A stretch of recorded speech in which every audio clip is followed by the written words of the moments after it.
कभी भी ऐसा कोई एक विचित्र कुतर्क आ जाएगा, कुत्तों को मारेंगे। हाँ, कुत्तों को मारेंगे। और अभियान चला रखा है, कई म्युनिसिपल कॉरपोरेशंस ने बाकायदा अभियान चला रखा है, स्ट्रीट डॉग मारो उनको, स्ट्रीट डॉग मारो उनको, जिंदा मत रहने दो, खत्म कर दो। और इन मूर्खों को मालूम नहीं है कि कुत्ते आदमी के लिए कितने जरूरी है। कुत्तों की जरूरत आदमी को कितनी है, ये जॉर्ज बुश से पूछ लो, बता देगा आपको। आपको मालूम है जॉर्ज बुश को अपनी सुरक्षा का सबसे ज्यादा भरोसा कुत्तों पे ही है।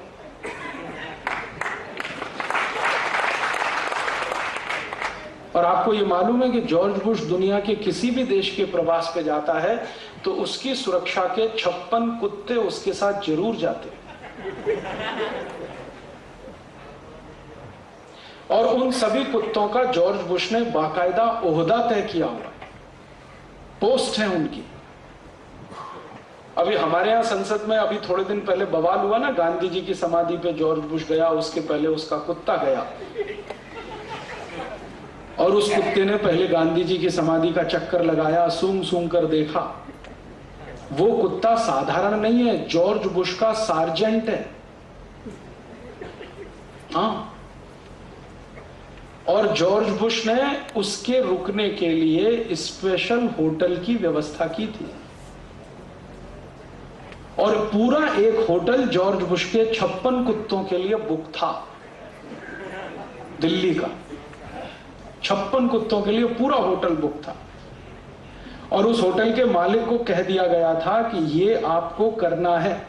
तो मालिक कह रहा था कि अब तक तो मेरे कमरों में आदमी रुके हैं, अब ये कुत्ते रहेंगे। तो उन्होंने कहा हाँ, ये खास कुत्ते हैं, इनकी जरूरत अमेरिका के राष्ट्रपति को है और उनकी सुरक्षा के काम में ये लगे हुए हैं।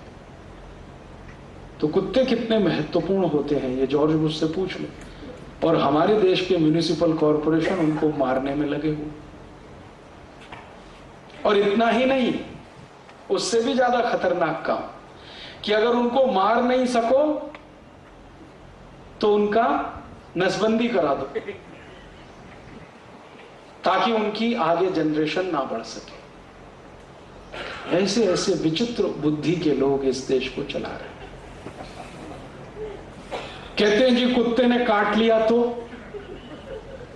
मैं उनसे कहता हूं कि आप बिल्कुल घबराओ मत, कुत्ते के काटने से तो जरूर बच जाओगे, उससे ज्यादा खतरनाक तो आदमी है, उसने काट लिया तो बचने के कोई चांसेस नहीं।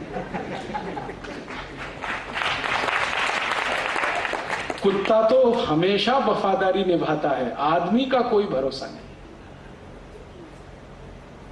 और आपको अब मैं एक बहुत सीरियस बात बताने जा रहा हूं कि कुत्तों की क्या जरूरत है इस देश को, हमको। थोड़े दिन पहले सुनामी आया था, आपने सुना? और सुनामी आया तो मैं और मेरे कुछ दोस्त सहयोगी मिलकर सेवा कार्य करने के लिए अंडमान निकोबार गए थे। लगभग 1 महीने हमने वहां सेवा कार्य किया था। क्या सेवा कार्य किया था?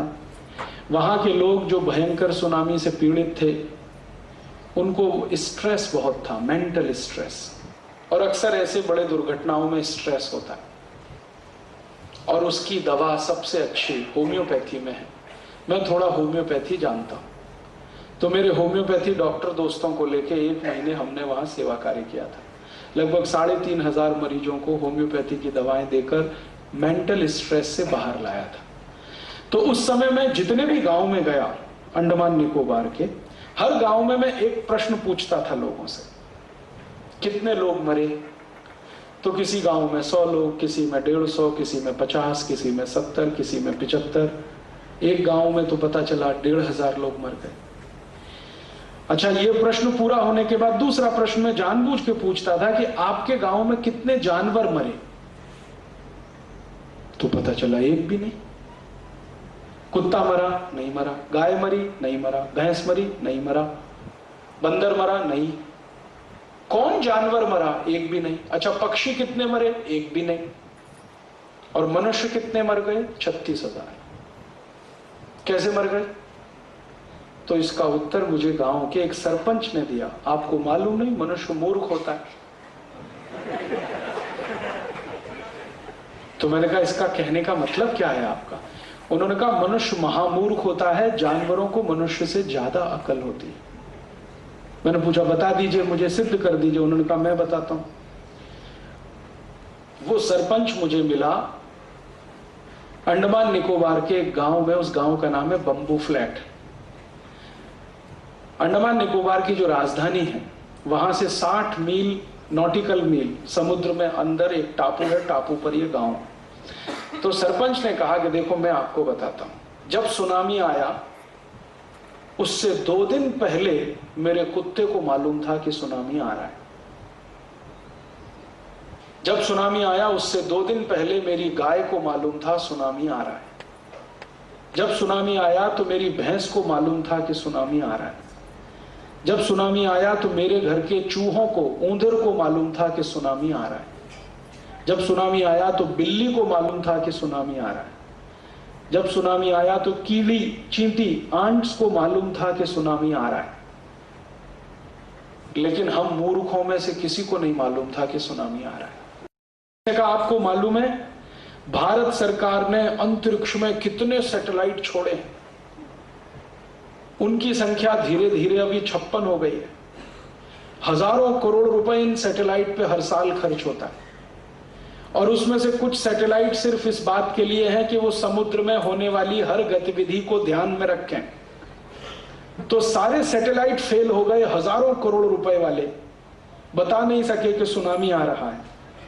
और हमारे घर के आसपास रहने वाले ये जानवर कुत्ता, बिल्ली, बंदर, कीड़ी, चींटी, गाय, भैंस, इन सबको मालूम था 24 घंटे पहले, 48 घंटे पहले सुनामी आ रहा है। तो मैंने पूछा इनको कैसे मालूम था? तो सरपंच ने कहा कि देखिए बात यह है कि सुनामी जिस दिन आया उससे 2 दिन पहले मेरा कुत्ता भाग गया, गाय चली गई, भैंस चली गई। मैंने कस के पकड़ के गाय को रस्सी बांधी थी, रस्सी को तोड़ के चली गई। मेरे घर में एक बंदर था, वो भी चला गया। 2 दिन मुझे घर में चींटियां नहीं दिखाई दी जो रोज निकलती। ऊंदर नहीं आया, वो भी कहीं चले गए। बिल्ली नहीं आई, वो भी कहीं चले गए। तो मैं समझ गया कि जरूर कुछ गड़बड़ होने वाली है। तो वो सरपंच ने कहा कि मैं भी चला गया घर छोड़कर। तो मैं बच गया और मेरे घर में से कोई दूसरा नहीं बचा। तो सरपंच ने मुझे एक बात कही कि आप कहीं भी जाना, लोगों को बताना कि सुनामी में एक भी जानवर नहीं मरा, मनुष्य 36,000 मरे। इसका माने मनुष्य की अकल कम है, जानवरों की उससे ज्यादा है। इन जानवरों को ईश्वर का दिया हुआ कोई वरदान है या सिक्स्थ सेंस है जिससे ये पता कर लेते हैं। और जानवरों में सबसे पहले पता जिसको होता है वो ये कुत्ता ही होता है। और हमारे मूर्ख महानगर पालिका के अधिकारी इन्हीं कुत्तों को मारने में लगे हुए हैं गांव में। कल्पना करो सब कुत्ते खत्म हो गए तो दोबारा सुनामी आएगा तो बताने वाला कोई नहीं होगा। हम इन जानवरों को कमतर समझते हैं। तब मेरी उसकी आखिरी जो संवाद हुई सरपंच की, तो वो बहुत ही मजेदार थे। सरपंच ने कहा कि आप सब शहर वाले गाली देते हैं कि तू कुत्ता है, आप शहर वाले गाली देते हैं तू गधा है, आप शहर वाले गाली देते हैं कि तेरी बुद्धि भैंस की है। आगे से नहीं कहना, ये आगे से कहना तू आदमी है, तुझको अकल नहीं है, समझता नहीं है।